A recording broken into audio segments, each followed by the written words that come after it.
বিধানসভা নির্বাচনকে সামনে রেখে আইন শৃঙ্খলা পরিস্থিতি পর্যালোচনা করতে রবিবার সন্ধ্যায় মালদা জেলার কালিয়াচক থানায় আকস্মিক পরিদর্শনে যান জেলা পুলিশ সুপার অনুপম সিং। সন্ধে প্রায় 7:30 নাগাদ থানায় পৌঁছে তিনি প্রথমেই থানার পরিকাঠামো, নিরাপত্তা ব্যবস্থা এবং দৈনন্দিন প্রশাসনিক কার্যক্রম খতিয়ে দেখেন। এ সময় তার সঙ্গে উপস্থিত ছিলেন এসডিপিও ফয়সাল রেজা, কালিয়াচক থানার আইসি লিটন রক্ষিত এবং অন্যান্য পুলিশ আধিকারিকদের নিয়ে পুলিশ সুপার একটি গুরুত্বপূর্ণ বৈঠক করেন। বৈঠকে আসন্ন নির্বাচনকে কেন্দ্র করে আইন শৃঙ্খলা বজায় রাখা, স্পর্শকাতর এলাকায় নজরদারি বাড়ানো, রুট মার্চের সংখ্যা বৃদ্ধি এবং টহলদারি আরও জোরদার করার বিষয়ে বিস্তারিত আলোচনা হয়। পুলিশ সুপার স্পষ্ট নির্দেশ দেন, নির্বাচনকে কেন্দ্র করে কোনো ধরনের গন্ডগোল বা অশান্তির চেষ্টা বরদাস্ত করা হবে না। এলাকায় শান্তি ও নিরাপত্তা বজায় রাখতে প্রয়োজনীয় সব ব্যবস্থা গ্রহণের কথাও তিনি জানান। পরিদর্শন শেষে সাংবাদিকদের মুখোমুখি হয়ে অনুপম সিং বলেন, সাধারণ মানুষ যেন নির্ভয়ে ভোট দিতে পারেন, সেটাই আমাদের প্রধান লক্ষ্য। প্রশাসন সম্পূর্ণ প্রস্তুত রয়েছে। তিনি আরও জানান, নির্বাচন প্রক্রিয়াকে স্বচ্ছ ও শান্তিপূর্ণ রাখতে পুলিশ সর্বদা সতর্ক থাকবে।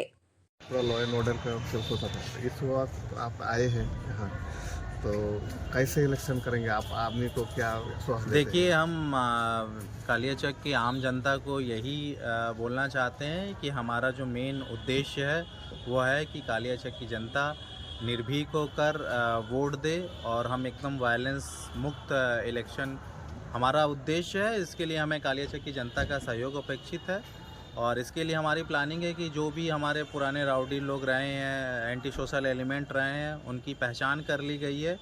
कुछ और लोग अगर इसमें झमेला करेंगे उनकी भी पहचान की जाएगी और उनके विरुद्ध बिल्कुल आइन के हिसाब से, कानून के हिसाब से व्यवस्था ली जाएगी।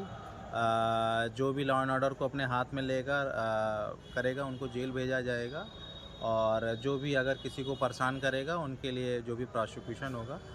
बट ये केवल उन लोगों के लिए रहेगा जो कि एंटी सोशल और लॉ एंड ऑर्डर को अपने हाथ में ले रहे हैं। बाकी जो आम जनमानस है उनके साथ मालदा पुलिस उनके साथ है। 24 घंटे कालियाचक थाना उनके साथ रहेगा। उनको कोई भी समस्या है वो आके 24 घंटा थाने के इंचार्ज को या मेरा ऑफिस या मुझे फ़ोन करके अपनी समस्या बता सकते हैं। हम लोग उनके साथ हैं। बट जो क्रिमिनल लोग हैं, जो एंटी सोशल हैं, उनके लिए सख्त निर्देश है कि वो लोग या तो लॉ एंड ऑर्डर का साथ अपने हाथों में ना लें और नहीं तो पुलिस उनके विरुद्ध प्रॉपर एक्शन करे। अभी तक कुछ इसमें ये जो भी ट्रबल मॉन्गर हैं उनकी पहचान करके उनके विरुद्ध में प्रोसिक्यूशन काटा गया है, उनसे पीस बॉन्ड लिया गया है। अगर उसका वायलेट करेंगे तो उसमें 1 साल से लेकर 3 साल तक की सज़ा है, जिसका उनको सामना करना पड़ेगा। और बाकी जो लोग अगर किसी केस में इन्वॉल्व होंगे, किसी तरह की हिंसा में इन्वॉल्व होंगे, उनके लिए तो प्रॉपर सेक्शन की व्यवस्था है और उनका जल्दी बेल न मिले ऐसा हम लोग सुनिश्चित करेंगे और वो इलेक्शन प्रोसेस तक जेल में ही रहें, ये हम लोग सुनिश्चित करेंगे।